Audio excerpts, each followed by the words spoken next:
Afinal, o sexto milênio vai terminar em 2027 ou em 2031?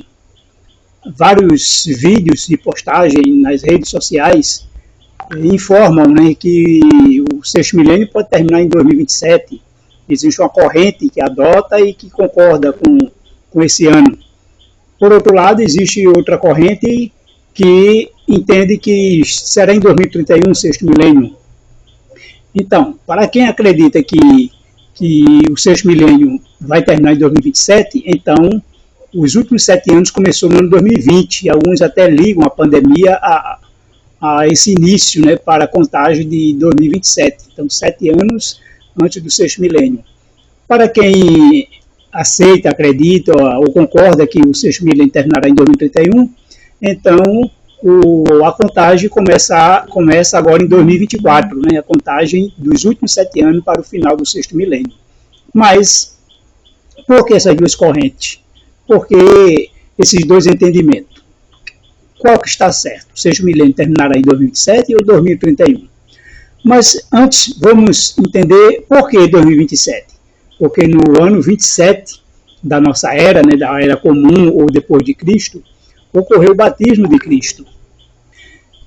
Então, a corrente que se baseia que o sexto milênio vai terminar no ano agora 2027, é porque entende que os 4.000 anos, né, o quarto milênio, se encerrou por ocasião do batismo de Cristo. E a corrente que entende que o sexto milênio terminará no ano 2031 é porque admite que o quarto milênio ocorreu por ocasião da morte de Cristo, que foi no ano 31 da nossa era, né, ou da era comum. E de acordo com o calendário juliano, essa morte ela ocorreu no dia 1º de abril. A morte de Cristo foi no dia 1º de abril. E dessa maneira, nós viemos aqui tirar agora essa dúvida, né? Se o quarto milênio realmente foi no ano 27 do batismo ou no ano 31 da morte de Cristo. Primeiro, para os que adotam, né, aceitam a primeira questão do ano 27 do batismo para o ano 2027, final do sexto milênio, eles se apegam ao texto de Ellen White, que está no livro No Deserto da Tentação, que também está no Mensagens Escolhidas, página 68, 67, 68, que trata do assunto, né, já que No Deserto da Tentação é uma compilação, mas o escrito original é em Mensagem Escolhida, volume 1. E lá diz o seguinte, né? Cristo, no deserto da tentação, ficou no lugar de Adão para suportar a prova que ele deixou de resistir. Aqui, Cristo venceu em favor do pecador 4.000 anos após Adão dar as costas à luz de seu lar. Separada da presença de Deus, a família, e continua. Então,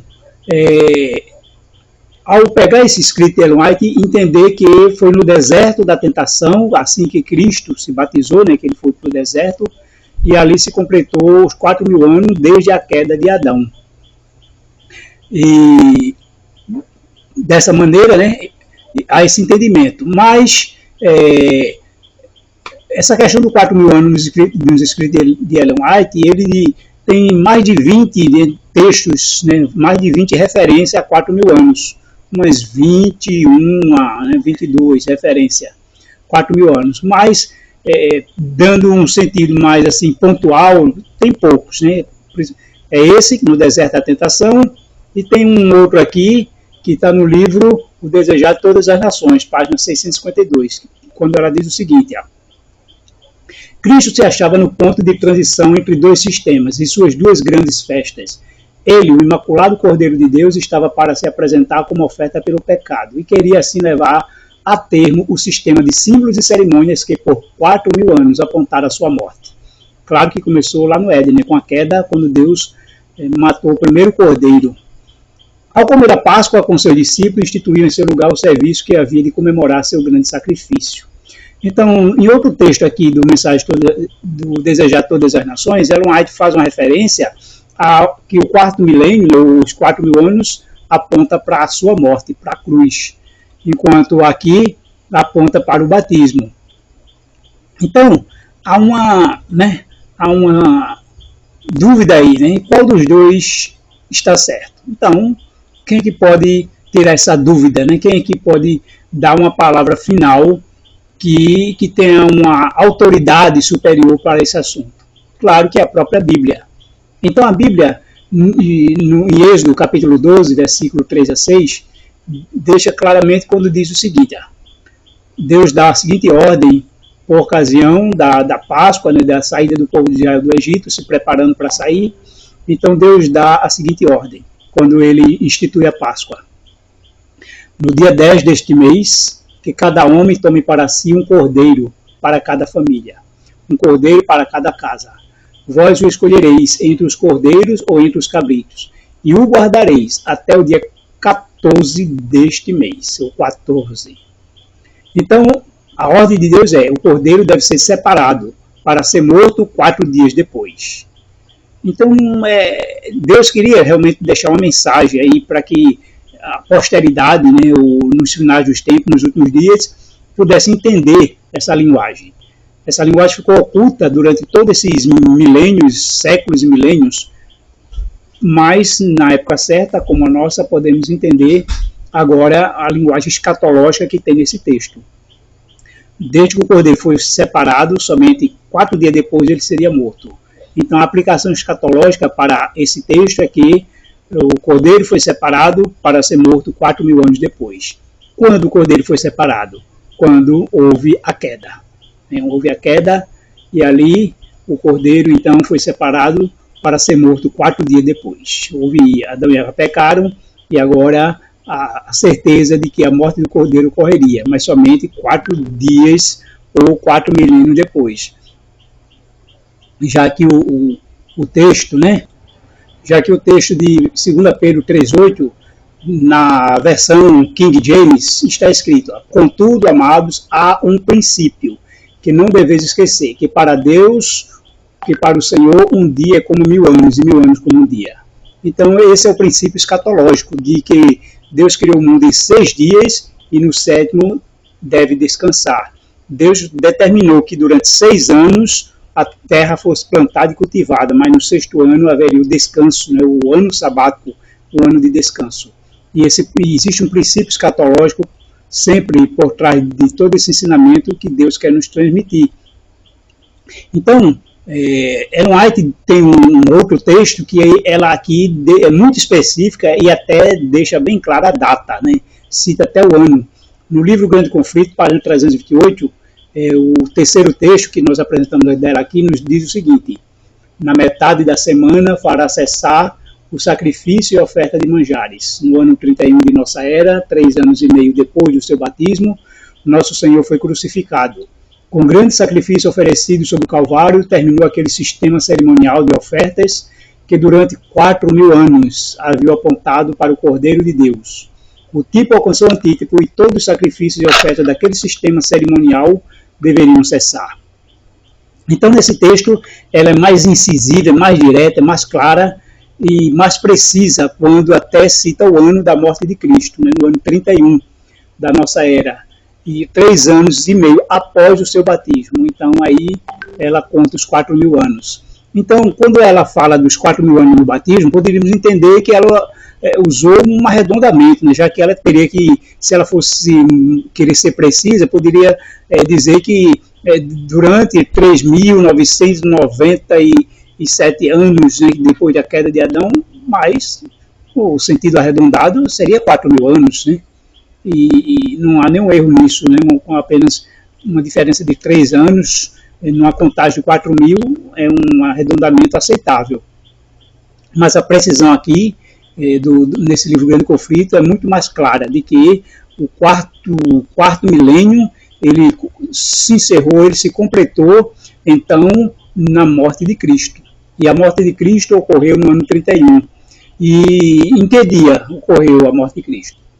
Então, a morte de Cristo ocorreu pelo calendário gregoriano, não foi o juliano, foi o gregoriano, foi em 1º de abril.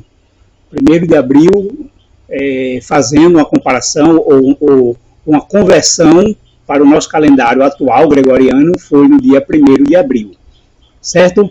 E essa é a data da morte de Cristo, que foi numa sexta-feira.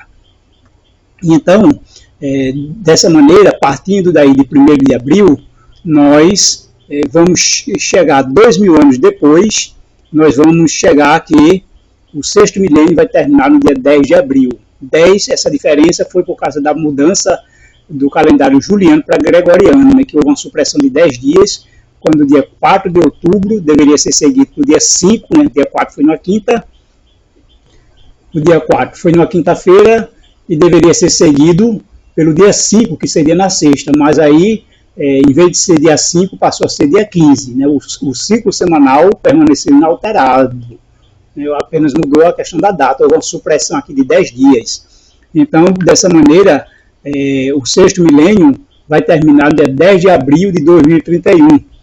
E com base nessa data de 10 de abril de 2031, regressando 7 anos antes, nós vamos então chegar a 10 de abril de 2024. Então, entre 10 de abril de 2024 e 10 de abril de 2031, ocorrem os últimos 7 anos para o final do sexto milênio. E em 10 de abril, nós teremos o ano 5.994, desde a entrada do pecado, né, desde a queda de Adão, ou 1994, desde a morte de Cristo, e fazendo com que restem os últimos 7 anos, né, ou seja, vai ocorrer a contagem regressiva, né, a contagem progressiva, aliás, para o final do sexto milênio. O que vai acontecer em 10 de abril? Não sabemos, não podemos dizer se é um fenômeno natural, uma catástrofe natural, uma guerra pode estourar, algo que vai abalar o mundo, né? Algo que tem a ver com a configuração mundial. Mas, se os cálculos estiverem certos e essa contagem estiver certa, então a gente pode aguardar para que alguma coisa possa dar um sinal, né? Deus possa enviar um sinal para que a gente entenda que estamos no caminho certo, né? Que estamos na contagem certa para esse grande acontecimento quando chegará ao fim o sexto milênio, e a partir daí então nós só vamos esperar Jesus voltar para o descanso do sétimo milênio. Então aqui está a nossa dúvida, né, tirada pela cronologia, né, isso tudo baseado na cronologia, na contagem precisa, matemática, para que a gente não fique com dúvida. Não é baseado em ideias ou teorias, mas cronologia. Uma vez que entendemos que o mundo foi criado a partir do primeiro dia, que foi um domingo, dia 1, né, e se você fazendo essa contagem, os 4.000 anos vai dar lá na sexta-feira, lá na cruz, quando termina o quarto milênio. E aí você acrescenta 2.000 anos, chega a 10 de abril de 2031. Então, cronologicamente, temos aí toda a data, né, calculada, estritamente calculada, para que a gente não se baseie apenas em ideias ou em eventos, mas realmente na cronologia, na matemática, e está aí.